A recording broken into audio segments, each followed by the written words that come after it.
Чечилбеген экономикалык жана социалдык маселелер турганда кыргызстандыктардын басымдуу бөлүгү миңдеген адамды чакырып митинг кылыш мында турсун. Өз үй бүлөсүн араңдан багып жаткан кези. Анткени элди көчөгө чыгаруу үчүн миңдеген, балким миллиондогон доллар акча керек делет эмеспи.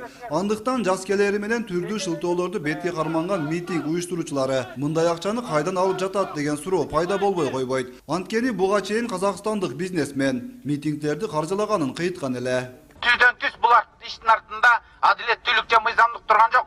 Мына ошол чет өлкөдөн келген МПОлор тарабынан келген каржы мына ушул митингтерге, ушундай бир уюштурган топторго, көчөгө алып чыкканга кандайдыр бир мындай өбөлгө болуп атат десек жаңылышпайбыз да. Чындыгында кайсы гана өлкөдө болбосун уюштурулуп жаткан нааразычылык акциялары сырткы күчтөр тарабынан каржыланары айтылып келет. Кыргызстанда да батыштын акчасына буйртма аткарып жатканы айтылып жүргөн өкмөттүк эмес уюмдардын Киреше булагын көзөмөлдөө керектиги көтөрүлгөн. Ал тургай өткөн жыл акырында өзгөртүүлөр киргизилген баш мыйзамда да бул жагдайга олуттуу көңүл бурулган айтылган. Биз уюштуруучубуз ошол эки комитет жана МПОлорду чектөө коебуз деп конституцияга бекер киргизилип жаткан жок да. Ошол чектөө коюлуп, буларга көзөмөл кылыш керек бүгүнкү күнү.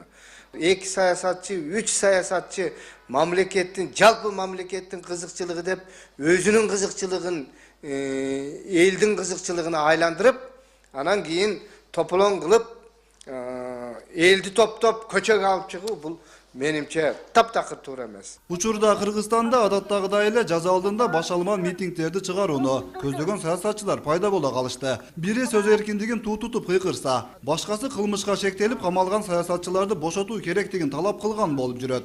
Ал эми мындай ыңгайлуу учурду колдон чыгаргысы келбей, батыштын модасы менен кайра эле эл алдына келгендер кандай максат менен элди дүрбөлөңгө салып жатканы түшүнүксүз. Эл арасында болсо баарынан мурда тынчтыкты кадырлагандар басымдуулук кылат.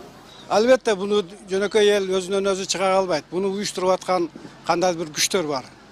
Саясатчылар бар. Ошол саясатчылар жана эле айтып кеттим, ошол кандай бир каржылоонун негизинде ошол иштерди жүргүзүп атат. Элибизге митингдин кереги жок. Тынччылык керек.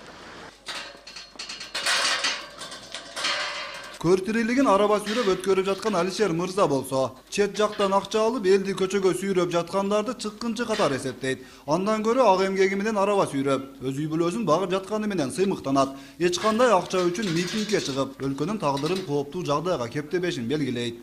Митингге чыккыла десе биз митингге кошулбайбыз. Бул бир. Өзүбүз кылган ишибиз эми жетет бизге. Бизге 2000 андай-мындай деген сөздөр эм болбойт. Мен халал мехнет менен иштеп таап жүрөм. Şu мехнетти ушундай көрдүм мен.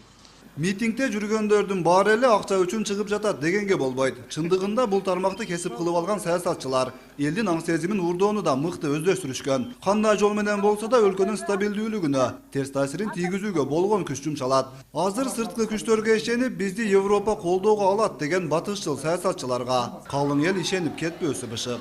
Өткүрбек Рахманов, Замирбек Тойчубаев, 7 канал.